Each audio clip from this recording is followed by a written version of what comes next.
Hi. இந்த video வந்து முன்னாடியே போட வேண்டியது. ஒரு சில காரணத்தால் நம்மளால் ரெகுலராக வீடியோ போட முடியல. ஒரு நண்பர் வந்து கேரளாவில் வேலை பார்க்குற போல். அவர் வந்து கேச்வில்ல சால் போட்டு ஓட்டின வீடியோ நம்ம முன்னாடி போட்டிருந்தோம். எப்படி சால் போட்டு ஓட்டுறது அப்படின்னு அந்த வீடியோ பார்த்துட்டு ரீசெண்டாக ஒரு வீடியோ கமெண்டில் கேச்வில்ல எப்படி சால் மரம் ஓட்டுறது, அதாவது ஒன்று போல் நிறவுறது எப்படி அப்படின்னு வீடியோ போட்டிங்கன்னா நல்லாயிருக்கும், நான் கேரளாவில் வேலை பார்க்குறேன், வந்து டிரைவர் ஆயிடுவேன் அப்படின்னு ஒரு ஃபன்னாக அவர் கமெண்ட் பண்ணியிருந்தார். இந்த வீடியோ நான் முன்னாடியே போடணும்னு நினச்சேன், ஒரு சில காரணத்தால் போட முடியல. இந்த வீடியோ வந்து கேச்வில்ல எப்படி சேர் ஓட்டிடலாம், மரம் ஓட்டுறது எப்படிங்கிறத, அதாவது எனக்கு தெரிஞ்சது நான் கற்றுக்கிட்டதை ஒரு சில விஷயத்தை உங்கள்கிட்ட ஷேர் பண்ணுறேன். வாங்க வீடியோக்குள்ளே போகலாம். அதாவது கேச்வில்ல ஃபஸ்ட்டு கவனிக்க வேண்டியது என்னன்னு கேட்டிங்கன்னா, மரம் வந்து கரெக்டாக இருக்கணும், லெவலாக இருக்கணும். அது மரம் வந்து வண்டியில் எப்படி இருக்கணும் அப்படிங்கிறத வாங்க வண்டிக்கிட்ட போயிட்டு எங்கள் வண்டியில் எப்படி நாங்கள் மரம் யூஸ் பண்ணுறோம் அப்படிங்கிறத பார்க்கலாம். வாங்க போகலாம், வண்டிக்கிட்ட போகலாம்.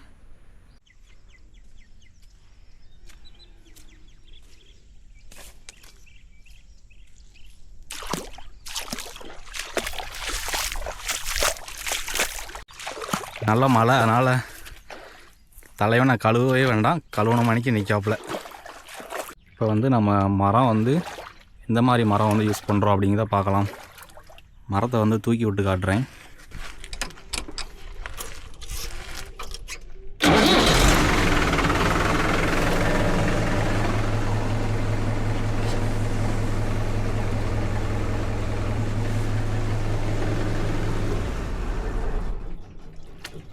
இந்த மரம் தான் நம்ம யூஸ் பண்ணுறோம். இந்த மரம் வந்து லாரிக்குள்ளே சேஸை வந்து கட் பண்ணி நம்மளே செஞ்சது. அதாவது மரம் வந்து பார்த்திங்கன்னா ஒன்றோட லெவலாக இருக்கணும். இப்போ வந்து வண்டி இந்த சைடு இறங்கியிருக்கு, இந்த சைடு ஏறி இருக்குது, அதனால் மரம் வந்து இந்த சைடு கீழே தள்ளியும் இந்த சைடு மேலே தள்ளியும் இருக்குது. இது லெவல் பார்க்குறது எப்படின்னு கேட்டிங்கன்னா, சமமாக இருக்க ரோட்டில் நம்ம கேச்சில் மாட்டிட்டு வரும்போது, ரோட்டில் இருக்கும்போதே கலப்பையை பார்க்குற மணிக்கு மரத்தை வந்து செக் பண்ணிக்கிறணும் கேச்சில் மாட்டும் போதே.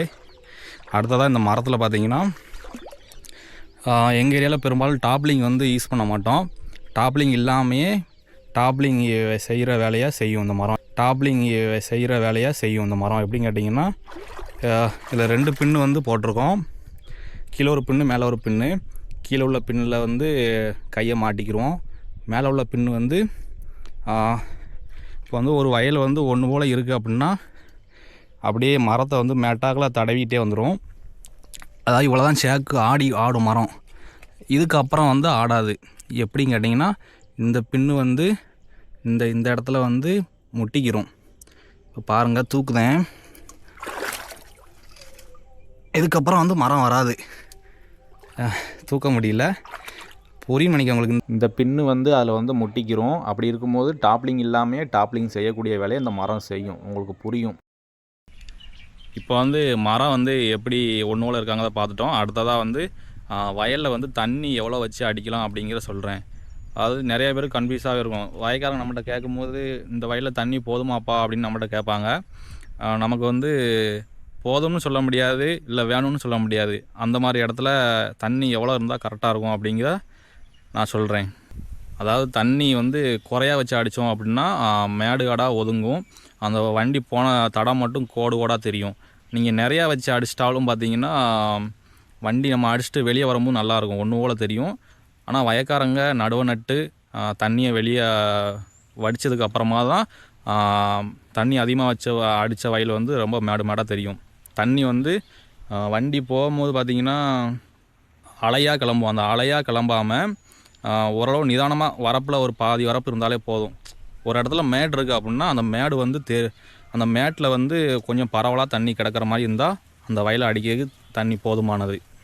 அதே மாதிரி எல்லா நேரங்கள்லேயும் நம்ம வந்து தண்ணி வந்து அதிகமாக இருக்க வயலில் கொஞ்சம் குறைச்சி அடிக்க முடியாது. தண்ணி வந்து கம்மியாக இருக்க வயலையும் நம்ம தண்ணி வர வரைக்கும் வெயிட் பண்ணி அடிக்க முடியாது. ஏன்னா நமக்கு வந்து வண்டியை ஓட்டணும் அப்படிங்கிற ஒரு ஆர்வத்தில் இருப்போம். அதனால் தண்ணி கம்மியாக இருக்க வயலில் எப்படி ஓட்டலாம், தண்ணி அதிகமாக இருக்க வயலில் எப்படி ஓட்டலாம் அப்படிங்கிற ஒரு சில விஷயத்தை நான் சொல்கிறேன். அதாவது தண்ணி கம்மியாக இருக்க வயல் வந்து நீங்கள் எப்பவும் போகிற ஸ்பீடில் அப்படியே போயிட்டே ஓட்டினீங்க அப்படின்னா தண்ணி கம்மியாக இருக்க வயலில் மேடு வந்து அப்படியே ஒதுங்கிட்டே இருக்கும். அப்படி திரும்பும்போது ஒதுங்கும். அப்புறமா நீங்கள் மரத்தை கொஞ்சம் இறக்குனாலும் ஒதுங்கும். அப்படி உள்ள வயலில் பார்த்தீங்கன்னா நீங்கள் ஒரு சால் ஓட்டிட்டு நீங்கள் மரம் ஓட்டுறீங்க அப்படின்னா 2 சால் ஓட்டிடுங்க. 2 சால் ஓட்டிட்டிங்கன்னா கட்டியாக இல்லாமல் நல்லா மகிழியாயிரும். மகிழியானா குழு குழுன்னு பாயாசமாக ஆயிரும் மண். இப்போ நீங்கள் 15 ஆர்பிஎம்மில் ஓட்டுறீங்க அப்படின்னா ஒரு 12 11 கொண்டு வந்துடுங்க. ஆர்பிஎம் கொண்டு வந்துட்டீங்க அப்படின்னா வண்டி பையாகவே போகும். பையாக போகும்போது மரம் வந்து நாங்கள் யூஸ் பண்ணுற மாதிரி மரம் யூஸ் பண்ணிங்க அப்படின்னா இப்படி சேக் ஆகிட்டே வரும். ஒன்றும் தடவிக்கிட்டே வந்துடும் பையாக மெதுவாக. அது எப்படிங்க நான் வீடியோ போடுறேன் பாருங்கள்.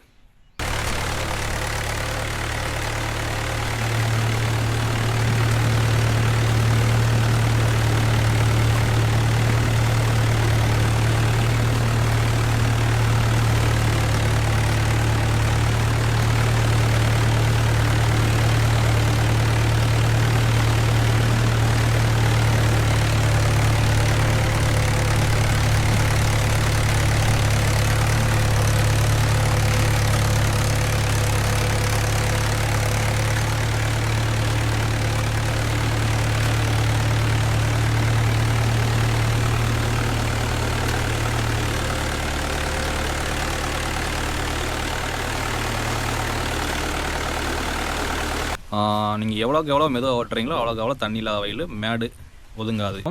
மெதுவாக ஓட்டுறதுனால டைம் வந்து அதிகமாக ஆயிரும் அப்படின்னு நினைப்போம் எல்லோரும். ஆனால் மெதுவாக ஓட்டுறதுனால தான் டைம் வந்து கம்மியாகும். நம்ம வேகமாக ஓட்டினோம் அப்படின்னா தண்ணி கம்மியாக இருக்க வயலில் மறுபடியும் அந்த மேடு ஒதுங்கிட்டே இருக்கும். மறுபடியும் போவோம். அதனால் டைம் வந்து அதிகமாக தான் ஆகும்.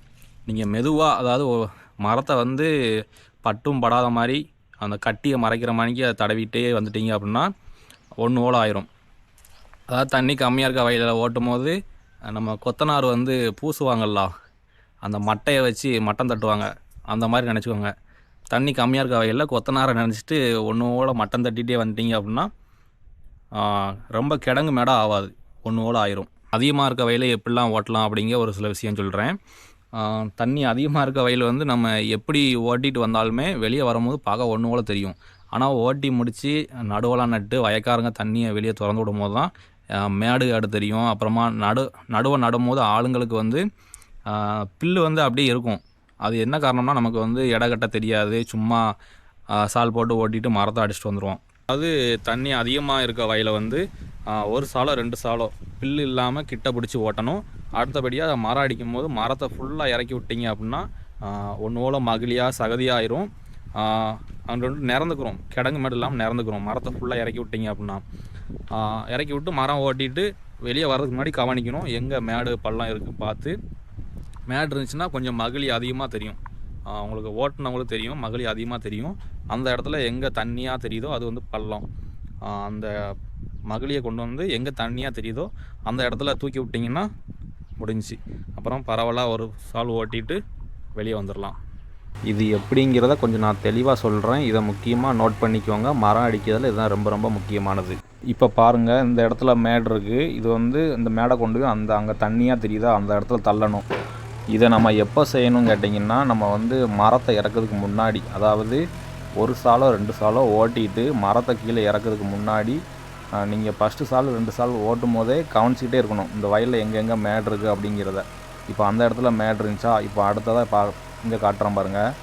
இப்போ இந்த இடத்துல ஒரு மேடு இருக்குது. இந்த மேடை கொண்டு போய் நம்ம அங்கே தண்ணியாக தெரியுதா அது வந்து பள்ளம். இந்த மேடை கொண்டு போய் அங்கே தள்ள போகிறோம். இது எப்படிங்கிறத பாருங்கள், நீங்களே பாருங்கள். இது வந்து நம்ம ஃபஸ்ட்டு காட்டின மேடு. இந்த வயலில் 2 இடத்துல மேடு இருக்குது. இப்போ ஃபஸ்ட்டு மேடை வந்து இழுத்து கொண்டு போய் அந்த பள்ளத்தில் தள்ள போகிறோம். கையை வந்து ஃபுல்லாக இறக்கிட்டோம் லிவரை. பாருங்கள், நம்ம இழுத்து கொண்டு போகிறோம். நம்ம மரமும் பார்த்திங்கன்னா டாப்லிங் இல்லாமையே நல்ல ஆழமாக மண்ணை இழுத்து கொண்டு வரும் பாருங்கள். முக்கியமாக இது வந்து நம்ம 1 சால் 2 சால் ஓட்டிட்டு தான் மேடை இழுக்கணும். வெறும் தரிசில் இழுத்து கொண்டு வந்தோம்னா மேடு வந்து வராது. இப்போ பாருங்கள், நம்ம அங்கேருந்து மேடை இழுத்து கொண்டு வந்து இங்கே சேர்த்துட்டோம். இங்கே எவ்வளோ தண்ணி கிடக்கு பார்த்தீங்களா. இப்போ இந்த தண்ணி கிட்ட வந்த உடனே பையாக வண்டியை ஸ்லோ பண்ணி தூக்கி விட்டிங்கன்னா மேடு வந்து இங்கே சேர்ந்துடும். இப்போ இந்த தண்ணி ஃபுல்லாக அங்கே அந்த மேடு இருந்த இடத்துக்கு ஓடிடும். இப்போ அடுத்ததான் நான் இந்த வயலில் காட்டின 2வது மேடு. இந்த மேடை நம்ம இழுத்து கொண்டு போய் வண்டிக்கு முன்னாடி நான் காட்டின கிடங்களை கொண்டு தள்ள போகிறோம். மேடை இழுத்துட்டு வரோம் பாருங்கள். இழுத்துட்டு வந்து இப்போ முன்னாடி நான் தண்ணியாக தெரியுதா, தண்ணியாக தெரிஞ்சாலே அது வந்து பள்ளம் தான். கட்டியாக தெரிஞ்சால் அது மேடு. இப்போ இந்த மரத்தை அப்படியே தூக்கிடலாம். இப்படி தான் மேடை கொண்டு வந்து தள்ளிட்டு அடுத்ததாக 1 சால் நீங்கள் மரம் ஓட்டிட்டிங்கன்னா வயல் 1 ஓலை ஆயிரும். நம்ம என்ன தான் பார்த்து பார்த்து ஓட்டினாலுமே நடுற ஆள் வந்து வயக்காரங்கிட்ட தொழி நல்லாவே இல்லை அப்படின்னு ஒரு சில பேர் சொல்லிட்டு போயிடுவாங்க. அதுக்கு காரணம் என்னன்னு கேட்டிங்கன்னா, நம்ம வந்து தண்ணி அதிகமாக இருக்க வயலில் வந்து ஒன்று போல் ஆயிடுச்சு அப்படின்னு வெளியே வந்துடுவோம். தண்ணி கம்மியாக இருக்க வயல்லையும் பார்த்திங்கன்னா மாறி மாறி அடித்தா மேடு காடாக ஒதுங்கும் அப்படின்ட்டு பராக்கா அடிச்சுட்டு வந்துடுவோம். நீங்கள் வந்து தொழி சரியில்லை அப்படின்னு சொல்கிற அளவுக்கு காரணம் என்னன்னு கேட்டிங்கன்னா, நம்ம வந்து மரம் அடிக்க முன்னாடியே பில்லு இல்லாமல் 2 சாலோ 1 சாலோ கிட்ட பிடிச்சி ஓட்டிட்டோம் அப்படின்னா தொழி வந்து நல்லாயிருக்கும். தொழி நல்லா இல்லைங்க சொல்கிறதுக்கு காரணம் இதுதான். இந்த நடுற ஆள் வந்து தொழி சரியில்லை அப்படின்னு சொல்கிறதுக்கு இன்னொரு காரணமும் இருக்குது. என்னன்னு கேட்டிங்கன்னா, நம்ம மரம் அடிக்கும் போது பார்த்திங்கன்னா 1 சாலை ஓட்டிட்டு 2ஆவது சால் ஓட்டும் போது நம்ம உழவடிக்க மணிக்கு சால் போடக்கூடாது. அதாவது மரத்தை மட்டும் தடவிட்டே போகக்கூடாது. சால் போட்டு நம்ம சால் போட்டு ஓட்டும் போது ஃபுல் கேச்சில் போட்டு ஓட்டுவோம் பார்த்திங்களா, அது மாதிரி ஃபுல் கேச்சில் போட்டு மரம் ஓட்டணும். உங்களுக்கு புரியுற மாதிரி சொல்லணும்னா, வண்டி போகிறதுக்கு இடையில ஒரு கேப்பு கிடக்கும். அந்த கேப்லேயும் நீங்கள் சால் போட்டு ஓட்டினா தான் ஒன்று போல் சகதியாக இருக்கும். அப்படின்னா தான் தொழி நல்லாயிருக்கும். அப்படி ஓட்டினீங்க அப்படின்னா தொழி வந்து நல்லாயிருக்கும். மரம் அடிக்கும் போது பக்கத்து வயலில் வந்து நடுவு நட்டிருப்பாங்க. அவங்க நடுவையில் போய் நம்ம அடிக்கிற மரத்தோட தண்ணி வந்து போய் சாஞ்சிடக்கூடாது. அப்படி இடத்துல பார்த்து ஓட்டணும். இல்லைனா பக்கத்து வயக்காரங்க இந்த வயக்காரங்க சண்டை போடுவாங்க, நம்மகிட்ட வந்து சொல்லுவாங்க. அதனால் மரம் அடிக்கும்போது பக்கத்து வயலில் நடுவு நட்டுருந்தாங்கன்னா மெதுவாக போனால் போதும்.